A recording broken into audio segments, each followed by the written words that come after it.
Everyone, welcome in our YouTube channel Bulls Market.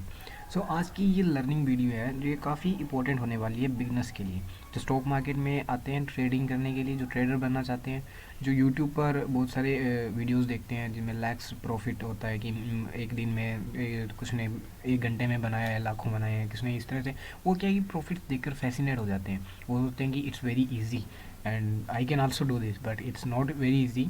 So आज की ये वीडियो जो है वो मैं ज़्यादा टाइम आपका वेस्ट नहीं करूँगा, आपको सिंपल बताऊँगा कि how to be a trader. जो ट्रेडर होता है वो कैसे बनता है, कि आप जो है अपनी जर्नी जो है वो कैसे शुरू कर सकते हैं। इसमें सबसे जो इम्पोर्टेंट पॉइंट होता है वो होता है कैपिटल का। कैपिटल का इम्पोर्टेंट पॉइंट जो होता है वो इस तरह से होता है बिकॉज जो भी जितने भी लोग यहाँ पर आते हैं उन्हें नहीं पता होता कि उन्हें कितनी कैपिटल यूज़ करनी है। जैसे किसी के पास अगर 5 लाख रुपीज़ है तो वो क्या करता है कि सारे के सारे लगा देता है या फिर उसमें से हाफ अमाउंट लगा देता है। बट ऐसा कभी नहीं करना चाहिए। हमें सिर्फ उतनी ही कैपिटल का यूज़ करना है जितनी, अगर हम उस कैपिटल को जब आप शुरू करो तो आप सिर्फ उतनी ही कैपिटल का यूज़ करना जिस, अगर आप सारी कैपिटल लूज़ भी कर दो तो भी आपको फाइनेंशियली आपकी लाइफ में कोई इम्पैक्ट ना पड़े। जैसे अगर आपके पास 5 लाख है और अगर आप सोचते हो 10,000 अगर चले भी गए तो भी कोई दिक्कत नहीं, तो आपको वो 10,000 निकाल कर आप ट्रेडिंग अकाउंट में डाल सकते हो। तो आपके पास, आपको ये नहीं सोचना है कि वो 10,000 आपके पास पड़े हैं, बल्कि आपको यही सोचना है कि आपके पास 4,90,000 ही है। तो कैपिटल जो होती है वो एक बहुत बड़ी प्रॉब्लम होती है। तो आपको कैपिटल इस तरह से यूज़ करनी है कि आपको फाइनेंशियली कोई भी दिक्कत ना हो अगर वो कैपिटल आपकी जो है सारी लूज़ हो जाए। बिकॉज जो बिगिनर होता है उसके शुरू में तो कुछ पैसे बनते हैं, फिर वो क्या करता है और कैपिटल ऐड करने लगता है और उसके बाद वो उसके पैसे जो है वो सारे लूज़ होने लगते हैं। उसे लगता है कि नहीं मैं वापस से अर्न कर लूँगा, बट ऐसा होता नहीं है कभी भी। तो सबसे जो मेन मेजर इशू होता है वो कैपिटल का होता है। हम क्या करते हैं बिना हमारी कोई हमें नॉलेज नहीं होती और हम सीधे ही स्टॉक मार्केट में कूद पड़ते हैं। तो आपको अपनी कैपिटल जो है वो सेव करके रखनी है। अब हमने कैपिटल का अरेंजमेंट जो है वो भी कर लिया है। तो अब जो नेक्स्ट जो प्रॉब्लम आती है वो क्या होती है, वो होती है नॉलेज की। कि अब हमें इंट्राडे ट्रेडर बनना है और हमारे पास कैपिटल भी है, पर हमें नहीं पता कि ट्रेडिंग जो है वो कैसे करते हैं, कैसे कहाँ से शुरू करें, कौन से स्टॉक्स में करते हैं और किस टाइम पे करते हैं और क्या क्या चीज़ें, कौन सा टाइम फ्रेम यूज़ करते हैं, जो भी इसके ट्रेडिंग में जितने भी फैक्टर आते हैं, हमें किसी भी चीज़ की कोई नॉलेज नहीं है। तो नॉलेज के लिए आप सबसे पहले यूट्यूब पे जाओगे, आप देखोगे कि बेसिक्स क्या है, कैसे ट्रेडिंग होती है, रिस्क मैनेजमेंट क्या है, वो सब चीज़ें आप देखोगे, आप उन्हें सीखने की कोशिश करोगे। बट यूट्यूब पर जो है बहुत सारी मतलब कुछ भी फैक्ट्स जो है वो डाल रखी है, कुछ भी चीज़ें जो है वो बना के डाल रखी है व्यूज़ के नाम पर या व्यूज़ लेने के लिए जो भी है। तो आप स्ट्रेटजीज़ देखोगे, आप उनके प्रॉफिट्स देखोगे, आप फैसिनेट होंगे, आप सीधे डायरेक्ट मार्केट में घुस जाओगे और आप अपना कैपिटल भी है वो भी घुसा दोगे। तो इसका कोई फ़ायदा नहीं है। आपको, आप जो भी चीज़ देखो उस पर ब्लाइंडली बिलीव मत करो कभी भी। आप उसे पहले बैक टेस्ट करो, आप उसे पहले अप्लाई करो, आप पहले इसे देखो कि मार्केट के अंदर क्या ये सच में ऐसा ही होता है या फिर ये जो बता रहा है ये इन्फॉर्मेशन मेरे लिए काम कर ही नहीं रही है। तो जब तक आप इंश्योर नहीं हो जाते कि ये चीज़ें जो है इसी तरह से काम कर रही है आपके लिए भी और जिस तरह से उसके लिए काम कर रही है, तब तक आप उसे अप्लाई मत करो। अब आप चाहो तो पेपर ट्रेडिंग भी कर सकते हैं और रियल मनी से भी कर सकते हो। अब कुछ कहेंगे कि बिगनर्स को पेपर ट्रेडिंग करनी चाहिए, बट पेपर ट्रेडिंग में एक मेजर जो इशू होता है वो ये होता है कि पेपर ट्रेडिंग में हमारे रियल जो होते हैं वो इमोशन नहीं जुड़े होते। मान लो कि आपको प्रॉफिट हो गया तो आप सोचोगे काश यार मैंने रियल मनी यूज़ किया होता। अगर आपको लॉस हो गया तो आप सोचोगे अरे यार अपना तो है ही नहीं, पैसा तो लगा ही नहीं, दिक्कत क्या है। तो इस तरह से जो है पेपर ट्रेडिंग जो है वो हमें ज़्यादा बेनिफिट नहीं देती। आप पेपर ट्रेडिंग कर सकते हो बट उसमें आपको रियल में आपको कुछ भी सीखने को नहीं मिलेगा बिकॉज आपके इमोशंस नहीं जुड़े। इसलिए कहता हूँ कि अपनी कैपिटल से ट्रेड करो जिससे आपका इमोशन जुड़ा हो, आप गलतियों से सीखोगे, आपको वो चीज़ें याद रहेगी, आप में एक्साइटमेंट होगी कि हाँ मैंने आज इतना कमाया या इतना लूज़ किया। और उतनी ही कैपिटल से ट्रेड करो जितनी से अगर आप लॉस भी करते हो सारी तो भी आपको पर्सनली कोई प्रॉब्लम ना हो। तो इसके अलावा आप चाहो तो किसी का भी कोर्स कर सकते हो, बट ध्यान रखिएगा कोर्स पे जो भी सीखते हो पहले उसे खुद प्रैक्टिकल करना, वो भी उसी कैपिटल के साथ जिससे आपको कोई दिक्कत ना हो अगर आप लूज़ करते हो तो। आप ऐसे नहीं कि आपने कोई स्ट्रैटेजी देखी जो उसके लिए बहुत अच्छी काम कर रही है और आप आते हो अपने सारा पैसा लगा देते हो और क्या पता उसी टाइम वो स्ट्रैटेजी हो वो फेल हो जाती है। आप एसएल भी यूज़ नहीं करो और आपका पैसा भी चला जाए। तो आपको क्या है कि बैक टेस्टिंग करनी होगी खुद। इसका मतलब यही है कि मार्केट जो है वही अच्छा टीचर है। The best teacher is market. आप कितने भी मतलब टीचर से सीख लो, कितने भी कोर्स कर लो, आप उतना नहीं सीख पाओगे जितना मार्केट आपको सिखा देगा। तो आपको क्या है कि मार्केट से ही सीखना होगा लास्ट में आके। अगर आप मार्केट से नहीं सीख पाओगे, आपको मार्केट नहीं सिखा पाया, तो आपको कोई भी नहीं सिखा पाएगा। इसके बाद जो नेक्स्ट पॉइंट आता है जिसका आपको ध्यान रखना है, वो होता है अपना जर्नल लिखना। अगर आप जैसे कोई भी ट्रेड लेते हो तो आपको ये लिखना होगा, एक अलग से एक कॉपी आपको लगानी होगी जिसमें आपको लिखना होगा कि आपने ये ट्रेड जो है, आपको पहले डेट लिखनी होगी, फिर आपको लिखना होगी why you have enter this trade, कि आपने ऐसे कौन से जो आपको सिग्नल मिले जिसके बेस पे आपने इस पे ट्रेड लिया। अब आपका स्टॉप लॉस क्या है, आपकी क्वांटिटी क्या है, आपका रिस्क कितना है उसमें वो लिखना है, आपका टारगेट क्या है वो लिखना है। आपको उस टाइम हर एक चीज़ लिखनी होगी जो आपके दिमाग में चल रही है। आप इस तरह से अपनी जो गलतियाँ जो बार बार आप रिपीट करते हैं, उन्हें रिपीट करने से आप बचोगे। मतलब आप उन्हें बार बार रिपीट नहीं कर पाओगे। जब आप इन जर्नल को 6 दिन के बाद, 5 दिन के बाद, जो शनिवार को आप बैठ कर पढ़ोगे सारे जर्नल्स को, जब आप समरी करोगे कि आप देखोगे कि मैं आज जो है बार बार बहुत सी ऐसी गलतियाँ जो मैं रिपीट कर रहा हूँ, तो आप उनसे बचोगे। आप इससे खुद को पहचानोगे, आपको अपनी जो गलतियाँ उनका पता चलेगा, और आप नई नई चीज़ें सीखोगे, और आप उन्हें अपनी ट्रेडिंग जो स्टाइल है उसमें ऐड करते जाओगे। तो इस तरह से आप जो है आप मार्केट से जो है सीख सकते हो। मतलब मार्केट से सीखने का ये एक तरीका है। अपनी रियल कैपिटल यूज़ करो, नॉलेज जो वो मार्केट ही देगा, और जर्नल लिखो, उसी से आप खुद को इम्प्रूव कर पाओगे। सो नेक्स्ट जो पॉइंट आता है वो होता है कॉन्फिडेंस का, कि हमें जो है बिल्कुल भी कॉन्फिडेंस नहीं होता है कि आप जो है आप देखते हो कि आपके सामने एक अपॉर्चुनिटी आई है और आप उसे एंटर नहीं कर पाते हो, और जब वो अपॉर्चुनिटी आपको देखते हो कि उसके बाद वो अच्छी तरह से आपका ट्रेड सेटअप जो था वो काम कर गया, तो फिर आपको रिग्रेट होता है। फिर दोबारा से जब वो अपॉर्चुनिटी वैसी दिखती है, तो आप कुछ ऐसे फैक्टर जो आपके सेटअप में होते हैं, आप उन्हें इग्नोर कर देते हो और सीधा वहाँ पर एंट्री ले लेते हो। और फिर वो जब आपको बैकफायर कर देता है, जब वो वापस अपने ऐप के एसएल को हिट कर देता है, तो आप कहते हो कि यार ये क्या हो गया। मतलब आपका कॉन्फिडेंस जो है वो डाउन होता जाता है। कॉन्फिडेंस जो है वो डाउन तभी होगा जब आपके एसएल हिट होंगे, और ये बूस्ट तभी होता है जब आपके टारगेट हिट होते हैं। तो आपको इसके लिए करना ही है कि आपको एक अपना ट्रेडिंग प्लान तैयार करना होगा। आपको अपनी ट्रेडिंग जो सिस्टम है, आपका जो ट्रेडिंग स्टाइल है, उसके लिए आपको कुछ रूल्स तैयार करने होंगे, और उन्हें स्ट्रिक्टली फॉलो करना ही होगा। अगर कोई अपॉर्चुनिटी है जो आपसे चली गई, तो आपको रिग्रेट नहीं करना है। अगर कोई आपको बस ये देखना है कि हाँ मार्केट है, ये खुद को रिपीट करता है, तो मेरे को बहुत सारी अपॉर्चुनिटी और मिल जाएगी, आज नहीं तो कल ही सही। तो आप उन फैक्टर्स को कभी भी इग्नोर मत करो जो आपके ट्रेडिंग स्टाइल में है। मतलब जो आपने रूल्स खुद के लिए बनाए हैं, उनको इग्नोर कभी भी मत करो, चाहे कितनी भी अच्छी अपॉर्चुनिटी आपके सामने चली गई हो। तो इस तरह से आपके जो कॉन्फिडेंस है आप उसको बूस्ट कर सकते हो। आपको सिर्फ उन्हीं ट्रेड को लेना है जो आपके ट्रेडिंग स्टाइल के अंदर है।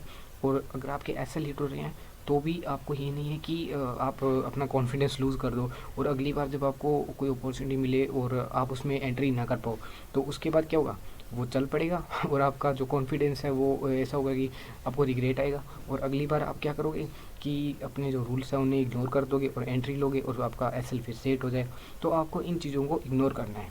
नेक्स्ट जो मोस्ट इम्पोर्टेंट जो टॉपिक होता है वो होता है साइकोलॉजी।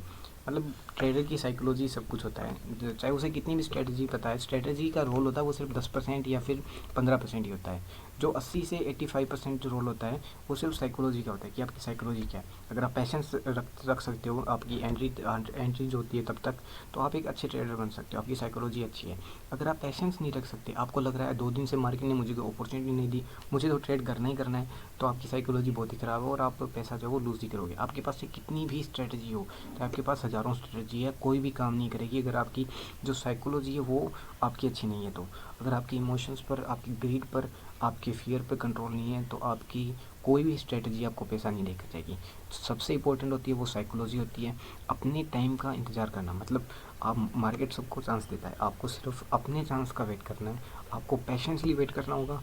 ऐसे नहीं कि आपने कैंडल देखी, वो क्लोज हुई नहीं, उससे पहले आपने एंट्री ले ली और फिर ऐसा लेट हो गया, और आप सोच रहे हो ये तो सिर्फ मेरे लिए काम नहीं कर रहा। ऐसा कुछ भी नहीं होता। आपको उन ट्रैप से बचना होगा। और साइकोलॉजी जो है वो मैं इसे आपको नहीं बता सकता, इसके लिए तो मुझे अलग से सीरीज़ शुरू करनी होगी। तो आपको साइकोलॉजी पर बस काम करना होगा। आप इससे रिलेटेड बुक्स पढ़ सकते हो, आप खुद पर काम करिए, साइकोलॉजी अपने आप ही इम्प्रूव होती जाएगी। आप मेडिटेशन करिए, उससे भी साइकोलॉजी इम्प्रूव होती है और आपका फोकस भी बढ़ेगा। नेक्स्ट जो टॉपिक है आपको मैं बताता हूँ वो है कंसिस्टेंट। यानी कि ट्रेडर जो होता है वो एक बनना इतना मुश्किल काम नहीं है जितना मुश्किल होता है कंसिस्टेंटली ट्रेडर बने रहना, कंसिस्टेंटली उसको प्रॉफिट्स जो होते हैं वो अर्न करना। यानी आप अगर देखोगे कि एक ट्रेडर होता है जिसकी आपने आपने जैसे कम कैपिटल से शुरुआत की, आपने 12,000 से 15,000 से शुरुआत की, और आप 2 साल से लगातार ट्रेड कर रहे हो। धीरे धीरे आपकी कैपिटल इंक्रीज़ हो रही है। आप ये चीज़ नहीं देख रहे हो, बल्कि आप ये देख रहे हो कि यार मैं हर बार जो है अपना टारगेट तो अचीव करता हूँ इतना, तो मुझे क्या है कि थोड़ा प्रॉफिट मिल रहा है। बल्कि जो दूसरे लोग हैं वो 10-10 लाख कमा रहे हैं उसी ट्रेड के अंदर, और मुझसे भी कम टारगेट अचीव करके। तो ऐसा कैसे हो रहा है? आपको क्या है कि आपको समझ नहीं आता है कि वो जो दूसरे ट्रेडर्स हैं वो कंसिस्टेंटली जो है वो अपनी ट्रेडिंग पे रहे हैं, प्रॉफिट्स पर रहे हैं। अब जैसे आप अगर 2 साल तक, 5 साल तक लगातार कंसिस्टेंटली अपना जो रूल्स है वो फॉलो कर रहे हो, तो 5 साल के बाद ऑटोमेटिक आपके प्रॉफिट भी इंक्रीज़ होंगे, बिकॉज कैपिटल इंक्रीज़ होगी। ऑब्वियस सी बात है, आपके रिस्क मैनेजमेंट के हिसाब से आपकी क्वांटिटी इंक्रीज़ होगी, तो आपके प्रॉफिट भी तो इंक्रीज़ होंगे। तो इस तरह से आपको कंसिस्टेंट रहना ज़्यादा ज़रूरी है। आप ये नहीं कि एक ट्रेड के अंदर अपना सारा कैपिटल लगा दो, एसएल हटा दो और ये सोचो कि यार टारगेट तक तो जाएगा ही, उस तक तो जाना ही जाना है और मैं इसमें बड़ा प्रॉफिट ले लूँगा। यहीं पर जो है वो ट्रेडर्स जो होते हैं वो मात खाते हैं और अपना बड़ा लॉस कर बैठते हैं। तो इसलिए अपने ट्रेडिंग प्लान को फॉलो करो। अब आपको मैं वो चीज़ें बताता हूँ जिन्हें आपको अवॉइड करना है, जिनसे आपको दूर रहना है। आपको पक्का आप उन पे फोकस करना ही है, नहीं है अगर आप बिगिनर हो तो आपको अवॉइड करना ही करना है उन्हें। पहली जो चीज़ है वो बिग प्रॉफिट्स है। आपको ये नहीं सोचना है कि आपको अपना पीएनएल तो देखना ही नहीं है। अब जब आप ट्रेड करो, आपको सिर्फ प्रोसेस पर फोकस करना है, आपके ट्रेडिंग स्टाइल पे फोकस करना है, उस स्ट्रेटजी पे फोकस करना है, कैंडल्स पे फोकस करना है, मार्केट में क्या चल रहा है उस पर फोकस करना है। आपको ये नहीं देखना कि आप कितना कमा रहे हो, आपको ये देखना है कि आपने जो सीखा है वो काम कर रहा है या नहीं कर रहा है। प्रॉफिट अपने आप जनरेट होगा, इंक्रीज होगा, अगर आप अपनी स्किल को जो है वो इम्प्रूव कर लेते हो। तो अगर आप अपनी स्किल ही इंप्रूव नहीं कर पा रहे हो, ओनली सिर्फ मतलब प्रॉफिट ही प्रॉफिट देखे जा रहे हो कि मुझे तो बस प्रॉफिट इतना बन गया आज को निकाल लेता हूँ, या प्रॉफिट यार थोड़ा बन रहा है थोड़ा होल्ड कर लेता हूँ, क्या हुआ अगर मेरा टारगेट हिट हो गया तो प्रॉफिट ही थोड़ा सा है यार मैं क्या कहूँ। तो ऐसी चीज़ों पे आप अगर फोकस करोगे तो आप जो है एक अच्छे ट्रेडर कभी भी नहीं बन पाओगे। आप सिर्फ पैसे के पीछे भागोगे और आप बड़े जो है वो लॉस करते रहोगे। आप एसएल जो है वो कभी भी एक्सेप्ट नहीं कर पाओगे, आप उसे नीचे करते रहोगे। आप एसएल जैसी हिट होने वाला होगा आप उसे चेंज कर दोगे। आप इस तरह से आप अपना जो है बड़ा लॉस ही कर पाओगे, और कभी भी बिग प्रॉफिट है वो अपनी लाइफ में कभी भी बिग प्रॉफिट गेन ही नहीं कर पाओगे। इसके बाद नेक्स्ट जो चीज़ आपको अवॉइड करनी है वो है यूट्यूब, और यूट्यूब पर आप जो देखते हो अदर्स जो ट्रेडर्स होते हैं उनकी प्रॉफिट्स, यानी कि वो क्या कर रहे हैं, वो कौन सी मतलब कितना पैसा कमा रहे हैं, उन्होंने इस जगह पे ट्रेड किया और मैंने किया तो मेरे पास इतना ही क्यों आया, उन्होंने मुझसे ज़्यादा कैसे किया। तो मतलब इस चीज़ को आपको अवॉइड करना ही करना है, बिकॉज वो जो है वो इस काम को काफ़ी टाइम से कर रहे हैं, उनके पास अच्छी खासी आपसे ज़्यादा कैपिटल है, तो ऑब्वियसली उनके पास प्रॉफिट जो वो भी आपसे ज़्यादा होगा। तो आपको इस चीज़ को अवॉइड करना है, इस चीज़ से फैसिनेट नहीं होना। मोस्ट ऑफ ट्रेडर्स जो होते हैं वो मार्केट में इसी तरह से आते हैं, वो यूट्यूब पर देखते हैं कि ये जो है ये तो बहुत ज़्यादा जो है पैसे अर्न कर रहे हैं और हम भी ऐसा कर सकते हैं। सो ऐसा कुछ भी नहीं होता। सो इसके लिए आपको ये काफ़ी लॉन्ग जर्नी है, इसके लिए आपको खुद पर फोकस करना होगा। दूसरों पे फोकस करोगे तो आप जो है उनके जैसे कभी भी नहीं बन पाओगे। अगर आप उनके प्रॉफिट्स पर फोकस करोगे, आप ये देखो कि ये इतना प्रॉफिट ले रहा है, ये तो बस एक ट्रेड ही तो किया था इसने 1 घंटे के अंदर इसने इतना बना दिया तो मैं भी बना सकता हूँ। सो आप कभी नहीं बना पाओगे इस तरह से, बिकॉज वो 1 घंटे की जो उसने 1 घंटे का जो ट्रेड लिया है उसके पीछे कितने सालों की जो उसकी नॉलेज है, कितने सालों का एक्सपीरियंस है, वो आप कभी भी उससे नहीं ले पाओगे, आप वो गेन ही नहीं कर पाओगे। अगर आप खुद उस प्रोसेस से नहीं जाओगे तो आप उसके जैसे कभी भी नहीं बन सकते। इसलिए फोकस ऑन योर सेल्फ। इसके बाद नेक्स्ट जो चीज़ आपको अवॉइड करनी है वो है आपके सामने नॉट एक्सेप्टिंग लॉस या फिर होप। बिल्कुल, मतलब आपको होप जो है, होप रखना वो तो अवॉइड करना ही करना है। आपने ट्रेड लिया, आपके एसएल के पास प्राइस आ रहा है, आपको दिख रहा है एसएल हिट होने वाला है, आपको उसे बदलना नहीं है, आपको एसएल एक्सेप्ट करना ही होगा हर हाल में। अगर आप नहीं करोगे, आप सोचते हो, आप होप रखोगे कि हाँ काश मार्केट ऐसा कर जाए, आप प्रे करोगे, इससे कुछ भी नहीं होगा। मार्केट आपके लिए कुछ भी नहीं बदलने वाला, मार्केट जैसा चलता है वैसा ही चलेगा। इससे नुकसान जो होगा वो सिर्फ आपका होगा। आपके अंदर जो है आपकी साइकोलॉजी ख़राब होगी, आपके इमोशंस ख़राब होंगे, आपका मूड ख़राब होगा। अगर आप एसएल हिट नहीं अपना एक्सेप्ट नहीं कर सकते तो आप एक अच्छे ट्रेडर भी नहीं बन सकते। आपको एसएल एक्सेप्ट करना होगा। अगर आप एसएल एक्सेप्ट कर सकते हो तो आपको का बिग टारगेट भी मिलेगा, आप टारगेट भी एक्सेप्ट कर सकते हो। ऐसा नहीं कि आपने टारगेट एक्सेप्ट कर दिया और आपने उसके बाद उसे और होल्ड किया, आपने सोचा थोड़ा और मतलब मार्केट बुलिश है, मेरे को और जो है उससे भी आगे जो है प्रॉफिट मिल जाएगा। आपने वहाँ तक का टारगेट इसीलिए रखा बिकॉज वहाँ एक ऐसा कोई रेजिस्टेंस या पॉइंट होगा जहाँ तक प्राइस जा सकता है और उसके बाद रेजिस्टेंस ले सकता है, तो आपको वहाँ पर बुक करना ही होगा। आपको ये गलती कभी भी नहीं करनी है कि आप अपने कोई होप रखो कि मार्केट जो वो मेरे लिए बदल जाएगा, मार्केट मेरे लिए रिवर्स कर जाए। ऐसा कभी भी नहीं होता, मार्केट ऐसा कभी नहीं करता। इसके बाद आज का आखिरी जो पॉइंट है वो, और सबसे जो मोस्ट इम्पोर्टेंट पॉइंट है उसकी बात करते हैं, वो है कॉल्स एंड टिप्स। आपको आप जैसे ही डीमैट अकाउंट ओपन करोगे आपके नंबर जो है आगे बहुत से लोगों के पास अपने आप चले जाएंगे। आप चाहे उसे उन्हें दो या ना दो, बट वो उनके पास चले जाएंगे, आपके पास कॉल्स आएंगे, आपके पास मैसेजेस आएंगे कि हम आपका प्रॉफिट जो है हम आपको 5 लाख कर देंगे एक दिन में, ये कर देंगे वो कर देंगे। आप फैसिनेट होंगे, आप उन्हें पैसा उनके कहने पे पैसा लगाओगे, आपका पैसा बनेगा। मैं ये नहीं कह रहा आपका पैसा डूबेगा, आपका पैसा ज़रूर बनेगा, बट उसके बाद क्या होगा, आपको उसकी आदत पड़ेगी, आप खुद कुछ नहीं कर पाओगे, खुद कुछ नहीं सीख पाओगे, खुद के दम पर वो प्रॉफिट कभी भी गेन नहीं कर पाओगे, ना ही आप खुद कुछ नॉलेज गेन कर पाओगे। आप उसमें वापस फिर से ट्रैप हो जाओगे, उसके कहने पे दोबारा लगाओगे और आप सारा का सारा जो उसमें लूज़ कर दोगे। तो इस तरह से आपको ये पॉइंट जो है वो अवॉइड करना ही करना है। चाहे कितने भी टिप्स एंड कॉल्स आए उन पे फोकस नहीं करना, फोकस करना ओनली लर्निंग पे। ठीक है, तो इस वीडियो में बस इतना ही। अगर आपको लग रहा है मैंने कुछ पॉइंट्स जो वो मिस कर दिए how to be a trader इस वीडियो में, तो आप मेरे को कमेंट कर सकते हो, मैं उस पर अलग से वीडियो बना दूंगा या उनको वहाँ पर आपको रिप्लाई कर दूंगा।